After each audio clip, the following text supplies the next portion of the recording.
Sasa baby, leo leo nataka kitu kimoja. Maana kila siku unaniimbiaga nyimbo za kibongo, eti hivi hasa mistaki leo.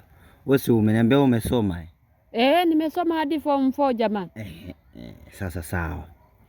Sasa mimi ninachotaka uniimbie lugha nyimbo za Kiingereza. Kiingereza tu? Kama ile ya Lucky Dube. Si unaona nilivyokuwa na rasta? Ya Lucky Dube. Imeisha hiyo. Kwani yeye ni nani? Imba. Twende. Kwa sauti yangu lakini. Kwa sauti yako ndio. Yule for the city. Many years ago. Ngoja, punguza kwanza sauti. Sasa baby, kwani nipunguze? Hapo sasa ndo ninapa. Ndio nyimbo kwa mahaba hivi. Yaani mimi nimekwambia imba yani nyimbo za Kiingereza kwa mahaba. Kwa mahaba. You promise to come back and take care of us. Yo. Many years